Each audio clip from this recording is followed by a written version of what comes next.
Johannesburg Stadsbiblioteek bied al sedert 1935 leesstof aan die publiek en is geleë in die hartjie van die stad.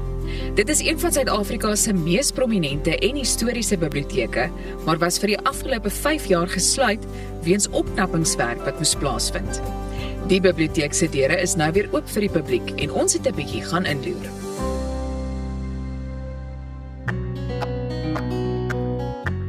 This is actually the third Johannesburg public library.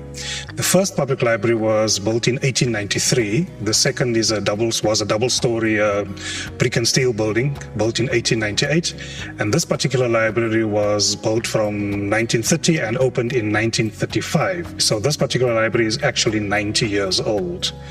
So the material you have in this library goes back about 400 years. Because we're an archiving facility. And the history changed a bit during the 1950s when the apartheid government came into power and this became a whites-only facility. That then changed in 1974 when it became available to all races, but because it was during the apartheid era, it was a segregated facility, blancas and the blancas areas. Then in 2000, it was shown that the library had aged badly. It needed desperate renovation.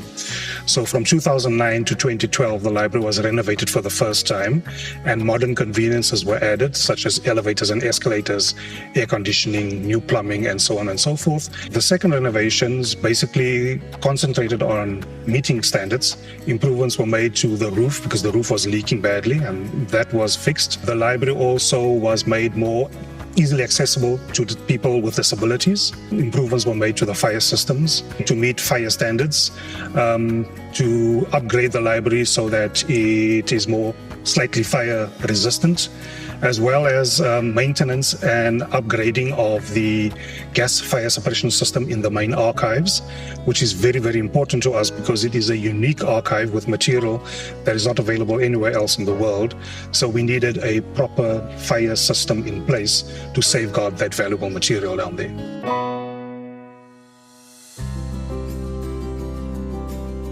The world as we know it today is digital.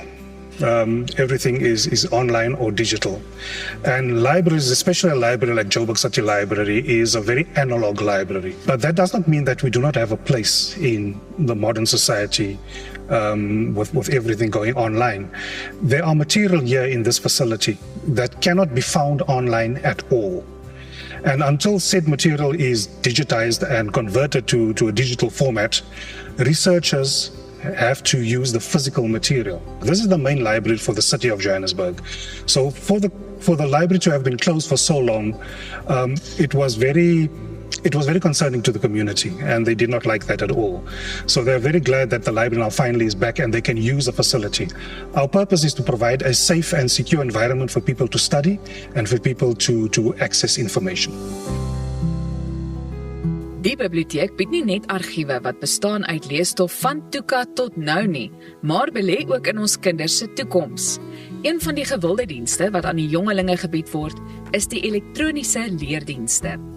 Our office is based in Solomon Street, which is our head office, but we support all libraries in the city of Johannesburg. And our role is to introduce technology-based programs. It could be reading with technology, it could be coding and computer science, and it could be general digital literacy programs. So the aim of the digital-based programs is to provide hybrid services, meaning they can experience printed materials and find information, but they can also make use of technology to find digital content, to work with technology to create content or to build things through coding programs. So those are some of the programs that we do. And it's really part of the new digital era to say libraries are evolving and it's part of digital transformation. Our most successful program is called Mobi Readathon, which is a digital reading program for high schools.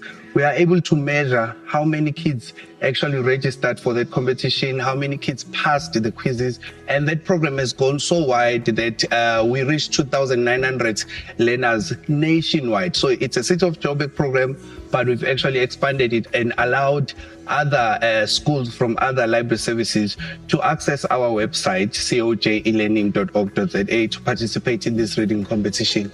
But overall, the Reading with Technology program is really empowering young people to say they have these devices, they can read from them.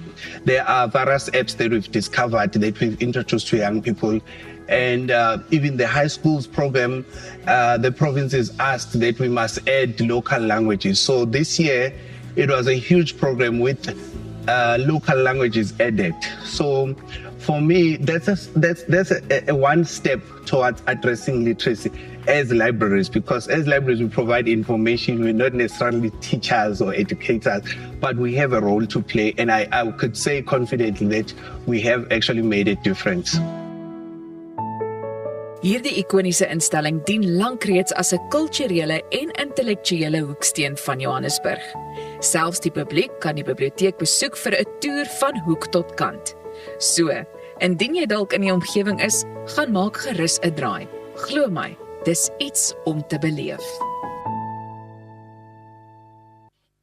Hoor jy, ek moet sê, dit is ietsie tasbaar en ek dink dit was vir jou 'n baie lekker kuiertjie. Dit was baie lekker. Weet jy wat het vir my die meeste uitgestaan eintlik? Ek meen, dit gaan uiteraard oor die boeke, maar die gebou wat so verskriklik mooi is. Ja. My vraag is net, gaan jou biografie ook eendag daar gevind kan word? Dit is nou amper half soos jy hoop hy eindig daarop in harde kopie, né? Baie lekker, maar baie dankie vir die heerlike stories. Jy moet nie weggaan nie, net hierna gesels ons 'n lekker stukkie musiek.